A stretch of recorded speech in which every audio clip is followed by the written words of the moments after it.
What's good with the YouTube? You already know Big Flocka with a convict's perspective, and I'm gonna smash, dash, and slide on through.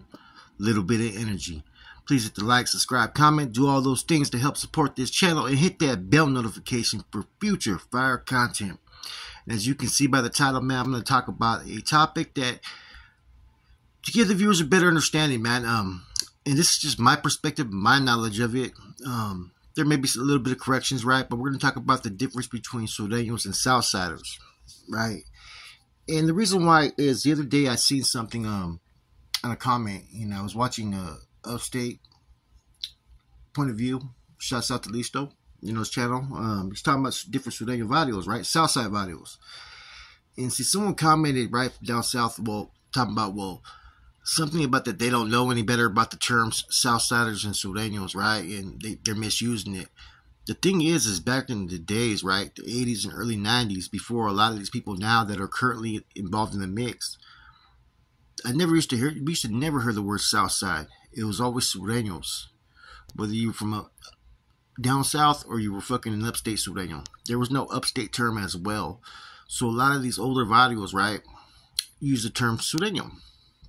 Now, sometime I think around the 2000s, you started to hear a little bit of change in certain words like camaradas, sureños, right, Southsiders. And at first, a lot of us didn't really catch on to it, the difference. But I started slowly seeing the word Southsiders in reference, and you would not really hear the word sureño as much.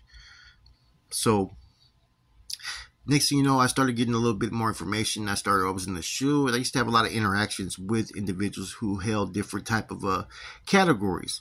And see, the closest thing to like the NF, Nuestra Raza, or Ensoldados, Northerners, is the Southsiders kind of terms. They have the Carnales, right, which is the Emeros. Under them, right, everybody's under the umbrella that's from down south, right? But you have the Sureños, which are the ones who are more involved in basically the structure, the politics, and basically are somehow tied into someone that is part of the organization. They're somehow either working as a secretary, assisting. Sometimes they'll go and hold positions when they step into a facility. They'll be the first to go to put in that work, make that sacrifice, and that's what's expected of them because they've already lived up to a title. So basically, there's a carnal that's pretty much, in some senses, raised a hand, but hasn't raised a hand, but is taking a liking and grooming him and utilizing him for whatever he's worth. Then you got the regular Southsiders. They could be from a valley or they could just be a resident. And see, I think the terms Southsider and resident are almost fucking identical in my personal opinion. Resident could be someone who's not part of a gang, but a lot of times it's going to be someone who's a Southsider. It's going to be someone that's from a Vado, but they're not yet involved in the structure of the operations. They're not working under no particular metal. They're not holding a secretary position. They're not being a little bit more educated. And see, with the Sureños, the camaradas, right? They have certain tattoos that you can kind of earn, like that G shield. That's not anybody from down south can put that tattoo on. You've had to basically have earned it, and that's one thing that signifies someone who has the klecha, who has the schooling, who has the experience. See, the difference between the MA and the NF when it comes to those that are under them, right, under their umbrella, is that the NF has taken a position of schooling in soldados and northerners. Everybody's getting education. They're learning about the history, learning about weaponry, and whatnot. Whereas on the MA side, right, as far as the structural business, the organizational business, and how to run yards, it seems like only a select few are being given any type of education, right, or any type of sense of direction.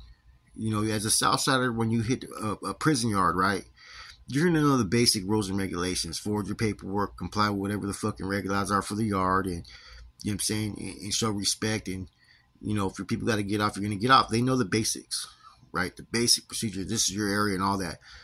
But see, the difference is even with their camaradas, right? Those are a select few.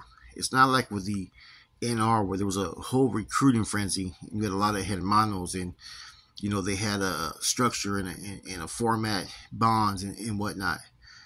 These camaradas or Surenos basically have earned that title based upon the sacrifices they made in the position that they've taken in prison to be involved in the politics that are going on. They're the ones that are first to raise their hand. So therefore, their education is there, but it's something that is slowly, gradually, taught to them. Their education isn't to basically to be given to every Southsider that's out there. It's something that's been earned. And so they don't have like a schooling curriculum to where, okay, here I need a 10,000 word essay and this and that. No, but someone's going to take a liking and explain how things are ran, how policies are enforced, and also to communicate with that individual. So a lot of people don't realize though that the term Sureño though, right back in the days, was basically used for everybody that was from down south. Right? It almost seems like some of the things that the North and South, that they both have mimicked each other a little bit. Like when the South did the MA did the no drive-by shootings, right? And no set tripping and all that stuff, right? That's the same time a couple years later, the NF came out with the red on red policy. Then when you seen that the NF stripped the titles, to Northerner and whatnot, you started seeing a lot more of the Camarada term coming up, and Southsiders and all that started to change. See, a lot of locations, right, back in the days, depending on what yard, right, the expectations for a lot of Southsiders going to prison was a little bit easier than the Norteño or Northerner, however you want to put the titles, right, because the Southsiders always had the number. The threats were not as obviously in front of them as it would be a Norteño. See, once you went to reception center and you went to a main line, you know what I'm saying, 99 out of 100 times you're going to go to a yard where the numbers are even, or the Southsiders are way deeper. And see, whereas a Southsider, he goes to prison, he goes to reception center. A lot of times they're going to stay in their backyard, but every once in a while they're going to get sent up north. And even getting sent up north, the odds are pretty much even for them. As far back as I've known, right, the Norteños have always had the more disciplined, the more organized, the more structured program, the more unity than mostly every other group, including the Surenos. The Surenos have always had the numbers. They've had some treacherous individuals too, treacherous leadership.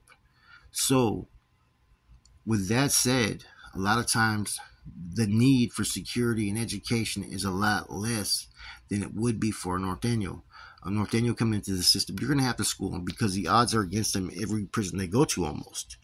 See, at that time, unless you went to the whole, back in the days, integrated yard that they used to put you on, or level 4, the need for certain education and certain procedures were a lot less for the Southsiders because they already had the numbers and they had the dudes that are willing to sacrifice at that time.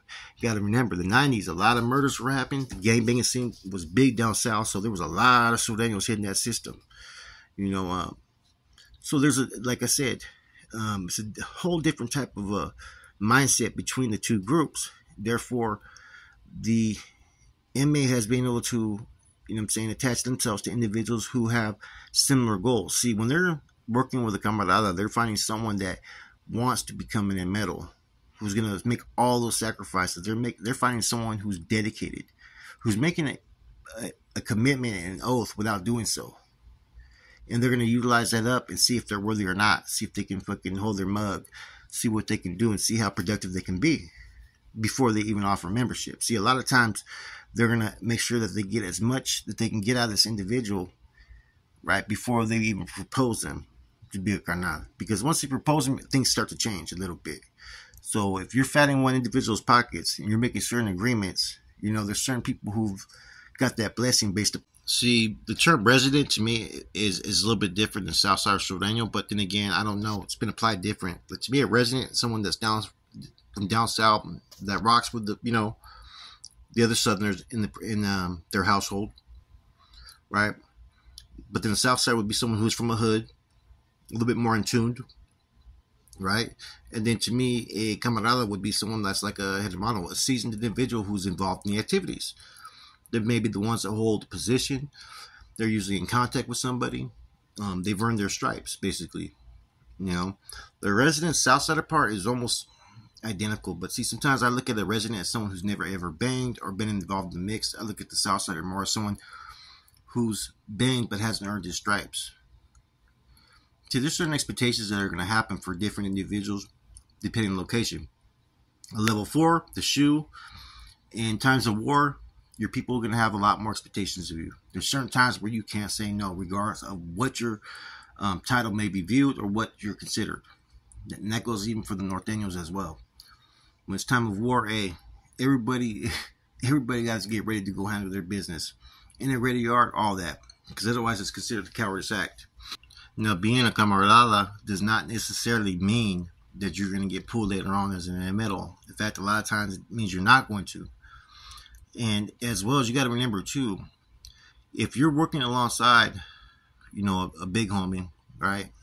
And you're like a secretary or you're doing his bidding, if he falls out of favor, a lot of times you're going to be falling out of favor as well. It's very rare that individuals make it back if they're working under someone and make decisions for someone during a time when he's been fucking basically pushed on back. It's happened time and time again. My vecino was a secretary. He was a camarada. He was working for Jacko Padilla, and it was shotgun from 18th Street. And he got hit when he got to Folsom. He got pulled by Jacko. They weren't honoring it. You know what I'm saying? There was a whole different type of attitude towards Jacko at that time, as his previous support was no longer there. So when he gave the blessing and thought he had the blessing of other carnals, he kind of put Shotgun in a situation to where later on he had to answer for some of the decisions he made. And there were some serious decisions that Shotgun was involved in. People know what I'm talking about. There was orders sent to the street on some serious shit that involved other medals, right? That even though he was given the directive by one, you know what I'm saying, some frowned upon it. Sometimes people think that they get too, it's like you start to think you're too involved when you're not. You gotta remember that there's those who made that step and who've been blessed with that step. It doesn't mean that it's because you're working for one that you've taken that step, right? So, can an Africano become a camarada? Yes, he can. Can a white? Yes, he can. As you already know, there's been carnals that were, white. And I think that there was even a medal that had was part black as well. There's some that say that they can't. A full 100% black cannot become in a medal, which I'm not gonna sit there and say they can or can't because I don't make the rules. But that's what it comes down to. Who's ever in position of power, they make the rules. So no one can really say for certain what they can and can't do. And that's the truth of it. And a lot of stuff that's happened, people always say, okay, these are the rules. These are the reglas. But the people that are always saying that are usually not of any authority. When it comes to this particular group and those that follow under its umbrella, they make the fucking rules. If they say this is what it's going to be like that until they decide to change it. And they can change it any fucking time they want. And there ain't nothing anybody could do about it. So this is my understanding, right? Like I said, a lot of ways the camaradas is almost identical to what you would call a Nuestra Raza member, right? Except for I think there's a lot less. I think that, see, the Southsiders in general, they got the numbers, way more than Norteños. Of course, we all know that, right? And the Nuestra Raza, its soldados are elite. Even its Northerners are on a scale like education-wise, discipline, and all that above a lot of other groups, right? There's a saying within the Norteño movement: our best is their best is our average, and that comes from the discipline and indoctrination that they had to put into these Northerners and Norteños to safeguard them on these lines. That's why the caliber of manpower that the Northerners and Norteños produces, because they lack numbers. They have to do all these things to secure themselves. Now, the camaradas that are camaradas are usually some well-versed, seasoned, dedicated individuals, man. So they're on a high level, but there's only a select few, because they're basically being considered as medal candidates later on down the lines if the books are open up. Then a decision will be made if someone's going to raise their hand. Everybody knows the whole process is a little bit different. The MA, every carnal is supposed to have a vote. The NF, only a select few have a vote. That's a big difference, man. Like I said, there's a lot of similarities in these two organizations, but there's a lot of differences, man. So I hope this gives people a little bit of better understanding of the terms camarada, Southsider, resident. As far as this is my understanding of it, man. I'm pretty sure that there's a few, Southsiders that tune into the channel, that can probably elaborate a little bit more, man. But for a basic concept, if I was behind the wall and I was schooling a young northerner or Norteño, this is the breakdown I would give them. I keep it simple and just to the extent of this. This is what to look for. The only tattoo that I've been able to identify has been that G shield, though. With that said, it's Flacco Convict's Perspective. I'm gone.